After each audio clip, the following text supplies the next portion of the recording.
Hi everybody, this is Nate. You're watching WASD 20. Today I'm going to be reviewing a new game system. This is the core book for Index Card RPG.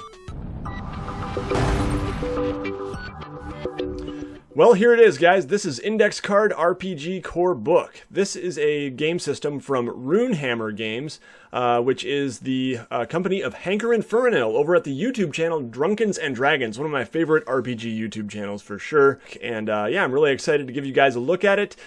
Now, like Dungeons & Dragons, this is a D20 system. It is a roll-over system, which means you're trying to beat the target, and it is a fairly rules-light rendition of Dungeons & Dragons for the most part that focuses on being quick and simple.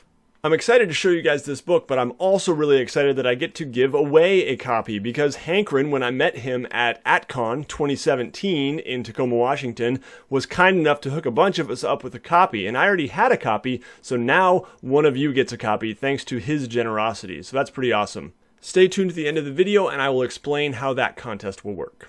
But anyway, let's start flipping through the pages of this book here and take a look and try to get a feel for what it is. And at the end of the video, I will also share my own commentary and thoughts on what I think of it. The cover, both front and back, have these really cool symbols on them. I don't know what they are, but the front one is more fantasy. The back one is a little more sci-fi. So while I'm sure Hankerin had little bits of help here and there, the guy is a one-man show. He did all the writing, all the design of the game, all the art and the layout, everything is his work here. And it's really pretty impressive for one guy. So as we open up here, there is a table of contents. There's an introduction that I'm going to skip over in the interest of time. There is this little bit on how you can print out the miniatures that come with the game.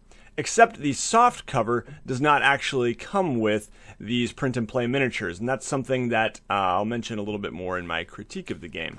It covers how to play here. A lot of this is kind of general how to play tabletop role-playing games. Movement is pretty similar to Dungeons & Dragons 5th edition. I'm going to be throughout the video referring to differences and similarities to Dungeons & Dragons 5th edition because that's what most of my viewers have come to the channel for and know about. But basically on your turn you can move far, which would be like dashing in D&D 5e. You can move near and take an action, or you can stay put and take an action. The movement system is actually done by Bananas. And when I was playing with Hankerin, he just ended up doing this a lot. So you just kind of gauge how far you can move from thumb to pinky, and that works pretty well. There are 3 different action types you can take. Simple, which is just like, you want to do that? Yeah, you do that. Check, which is you roll for it, and if you beat the target, then you can do that thing. And an attempt is if you beat the target number on your D20 roll, then you also get to roll for effort. Let's talk a little bit about effort. Effort is how everything is done in ICRPG. It basically can be the hit points of a monster, but it can also be how much work you are doing toward another sort of goal, not just necessarily depleting an enemy's hit points. There's also this bit about easy and hard, how certain things might become easier or harder, and in those cases you do a -3 or +3. There is no rolling with advantage or disadvantage. Here's another interesting aspect of play, continual time. The players basically are always going to be in initiative order. There is never a time when, okay, we're out of initiative, what do you guys want to do? No, it's always somebody's turn. And those turns could take place in moments, like in combat, like what do you do? It's your turn. Do you want to hit the guy? Do you want to run? Etc. Or it could be hours between battles and other things, or it could be days. Sometimes you say, what do you do over the period of these 3 days? But either way, you're always taking turns and you're going around in a clockwise fashion. There is a unique system on death and dying. I'm not going to go through it in the interest of time, but it's a pretty slick, simple system. Instead, let's go on to creating characters and what the characters will look like. Now, one of my criticisms of this game is that there is no character sheet included in the book. It seems like that would be something very easy to add at the back of a book. That seems like it's the industry standard with RPG books, and it was a little disappointing to me that it wasn't there. This is the closest we get. Now, you can get a free character sheet on the Google Plus group for ICRPG. There's one floating around there, and I ended up finding one. This is the best we have in the book here, so you can get a feel for what the character sheet would look like. They tell you to choose an image, dream a story, build stats, and effort. Basically, when you're building a character, you get 6 points to spread across various stats. Now, it's not just your ability scores. you can also apply those 6 points to your armor and your effort for basic work, weapons damage, magic effect, and ultimate. Basic work is with things you do with your bare hands. You might not be very good at it. Weapon damage is always going to be a D6. Yes, every weapon is a D6 of damage. You can get maybe some special weapons, or you can put more points into weapons damage to increase the bonus, but it's always going to be a D6, just like magic is always going to be a D8. Ultimate is when you crit, and there are other times you might use that to exaggerate the success. So your 6 points that you get to create a character can be applied to any of these stats. There's a little bit here on choosing your gear and your starting equipment. This was a little bit confusing when I first did it. It was a little confusing, the difference between gear and equipment, and this bit about choosing 3 pieces of starting equipment and up to 3 weapons was a little bit confusing as well. But eventually I think I got it right. Instead of races in ICRPG, they call them bioforms, but it's basically the same thing. Here are the classes. I'm going to skip through them really quickly, but we've got Guardian, Blade, Shadow, Archer, Priest, Scout, Mage, Commander, and Wildling for the Alfheim setting. Alfheim is the fantasy setting. Then there are some sci-fi character classes as well for Warp Shell, which is the more sci-fi setting, Tank, Ronin, Ghost, Gunner, Zurin, Blip, Fragment, Titan, and Outsider. The bioforms of the 2 settings are Elfkind, Dwarves, Small Folks, Humans, and Hillfolk, and you do get various bonuses for that. These are not very prominently displayed, super brief descriptions, but it's totally sufficient. I really like the character art, especially on this page. Like, these guys, oh man, they're so cool looking. Here's a description of some of the weapons of Warp Shell. Lots of really cool sci-fi weapons. And then you have the bioforms, and they have mecha separate here, probably because it's not actually a bioform, but then you do have Reptoid, Psyker, Geno, which is basically human, and Zill. I think I'm saying that right. Overall, the class descriptions are very brief. They have a brief description, then they have some recommended gear of the 3 that you get to pick, a starter reward, which is the one thing you get as a reward for picking that class right off the bat, and then they have milestone rewards, which are things that you get later in the game, basically the equivalent of leveling up. So the 2 worlds of ICRPG that I mentioned are Alfheim, which is the fantasy setting, and Warp Shell, which is the sci-fi setting. Overall, nothing super mind-blowing here, but there's some cool descriptions of the various areas of Alfheim.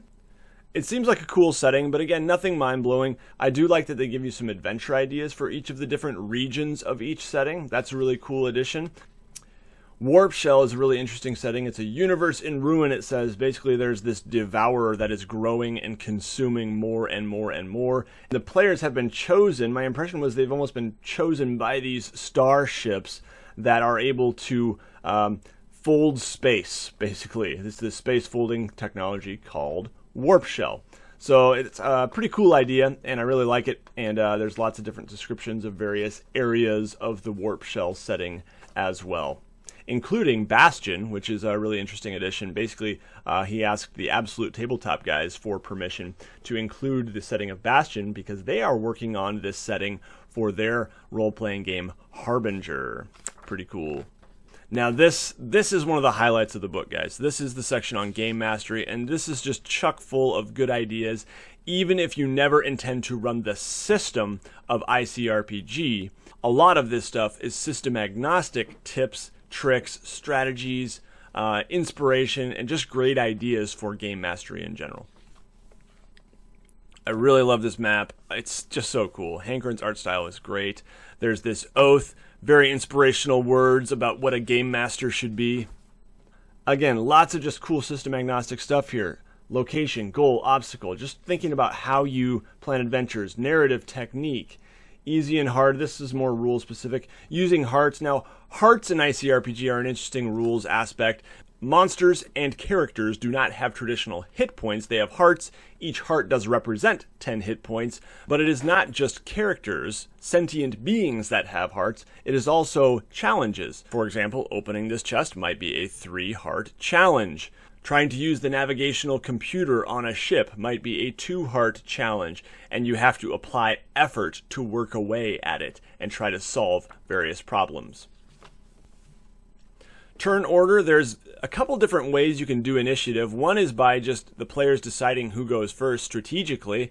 Another is by rolling for it, just roll a d20, and whoever goes first. But either way, you usually end up having a clockwise, there we go, clockwise that way, clockwise initiative order in ICRPG. It keeps things simple and just keeps things moving fairly quickly. Won't go into too much detail here, but dynamic dice are ways that the GM can alter the game and kind of make tweaks to make things more dynamic, keep things moving the way they want to.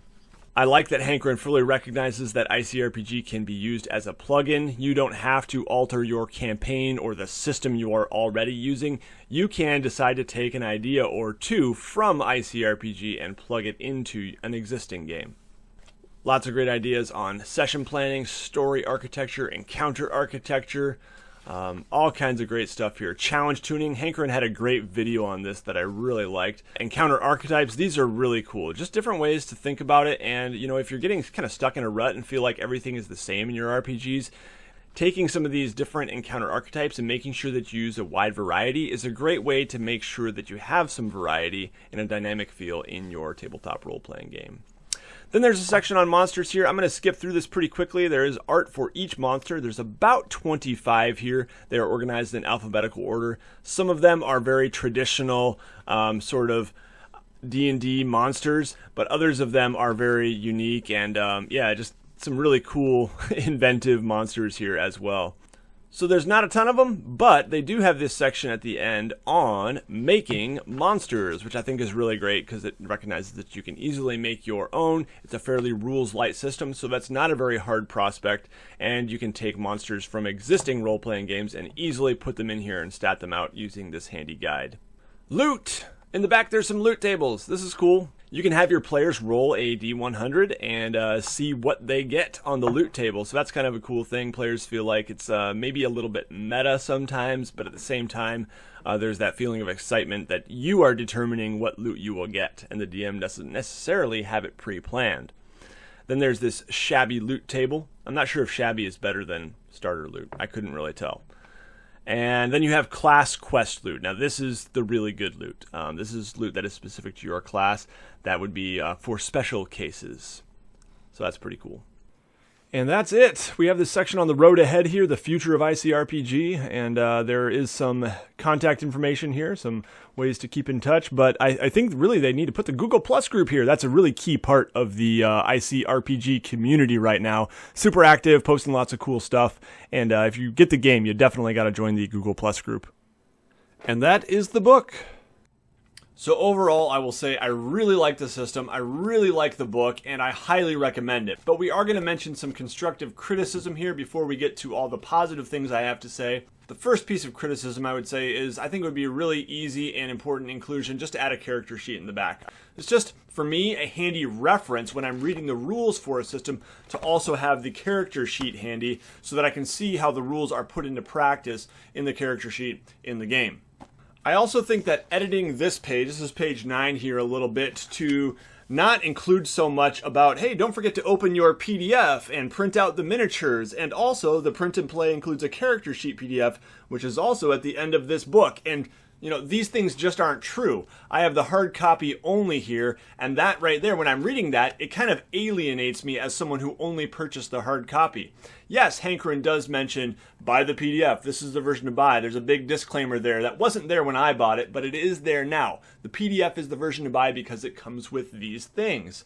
However, having this in the hard copy makes me feel like, oh, I really should have bought the PDF, when I really just want to be happy with the purchase I made either way. That said, buy the PDF. It's the version to buy, definitely. Not only are you getting a character sheet, you're getting the print and play miniatures, you are also getting future updates and expansions, which Hankerin promises to release for free for those who have bought the PDF, which I think is really cool. That said, I think that Runehammer is really fighting against a trend in people's expectations. It's breaking the norm, and there's going to be some unhappy people because of that, because they're not getting what they expected from other role-playing games and what they're used to getting from other role-playing games, which is the PDF is going to be cheaper, and the hard copy is really the deluxe edition. A lot of times, if you buy the hard copy, they immediately give you the free PDF as well. And honestly, I think that might be a good route to go. The PDF and the soft cover here are $19.50, and I would say maybe just price the soft cover at $19.50 and throw in the free PDF. I think that would be maybe a smarter way to go. Yeah, basically I understand I'm asking him to charge more for a softcover book. But anyway, the PDF itself is $16.50, and that's a little bit steep for PDFs, but when you consider what you're getting, I think it is well worth it, and I do highly recommend this system. Be aware that the book does not come with the index cards themselves. Those are sold separately. There's a little bit of confusion with the name Index Card RPG Core Book. Index Card RPG Volume 1 is a bunch of index cards that you can print. Index Card RPG Volume 2 is more index cards. And then you have the core book, and all of these things are sold separately. I think it would be a good idea to have a bundle deal, and I hope Runehammer considers doing that in the future, because I think it would sell really well, give it at a slight discount, and I think there would be a lot of happy people. So enough critique, let's talk about some of the good things. I think the simplicity of the game, first of all, can be a good thing or a bad thing. The game is much more rules light than other games I traditionally play, like D&D 5th edition, for example. And that can be a really good thing because it keeps things moving really quickly, and there's a added simplicity, especially for new players, which is handy. But some people might not like that it lacks the nuance of a game like D&D 5th edition, or to an even greater extent, a game like Pathfinder. Just as an example, ICRPG uses a pretty consistent room DC, a room target. Here is the target you must hit to hit monsters in this room and to accomplish certain tasks in this room. And that is consistent throughout that encounter. So when I was playing ICRPG with Hankerin, the big boss in the last encounter was just as easy to hit as some of the minions he was summoning. Or let's just take a hypothetical situation where you have a big band of orcs. Sometimes I'll describe to my players that this one is huge and he's really heavily armored, and this one is small and looks weak. And in D&D, they would probably have one having a much higher armor class than another. In ICRPG, that's not the case. In general, if you're playing rules as written, everything is going to have the same target in a given encounter. Now, they are going to have perhaps more hearts. The big boss in the encounter I was talking about earlier had way more hearts than these minions he was summoning. But you get the idea. There's a little bit of nuance there in a more complex system that ICRPG is lacking. However, the benefit, once again, is that it keeps things moving really quickly. Everyone knows what the target is and what you have to hit, and it just keeps things going very quickly. And one could argue that it kind of keeps the rules out of the way so that you can keep things moving more quickly and focus maybe more on the role play and the story of the game. Personally, while I don't see myself abandoning Dungeons & Dragons 5th edition, I do really want to work this into my rotation. Sometimes it is nice to play a simplified system, especially when introducing new players, and I could honestly see this as a little bit of a step up for my boys who are 5 and 8 years old from playing Hero Kids RPG, which is even more rules light and simplistic, to something like this, which is just a step up, but not quite as far as going to D&D 5th edition, for example. To conclude here, I do definitely recommend people check this game out. The game itself is really fun, it works, it's a solid system. In addition to that, the book is really nicely put together, the layout, the design, the writing, and all of that, and the softcover version that I have here is well printed and seems to be of really high quality. Lastly, while I think the system as written is fun, and I do hope to play it as written quite a bit over the next couple years, even if you never plan to run it as written, the book is full of all kinds of good things, as you have seen, for any game master, and there are little bits and pieces that you can take that can be plugged into an existing role-playing game to make it better. Now, the very last thing we have to do is give this book away. If you are interested in winning this book and you live in the United States, I am sorry I cannot pay for international shipping. It doesn't fit the WASD 20 budget at this time. Please follow the Gleam link down in the description below to see how you can win this. I will be announcing the winner of this book on the Mappening on Sunday at 2 p.m. Eastern Time. Yes, there's going to be a Mappening. That's a map drawing live stream. Come hang out. I'll be announcing the winner near the beginning. Just follow that link below and stay tuned on Sunday. If you own this book, I would love to hear from you as well, what you think about it. If you have any questions for me, leave those down in the comments below. If you enjoyed this video, make sure you give it a thumbs up, make sure you're subscribed, and everybody take care. You'll see me again very soon.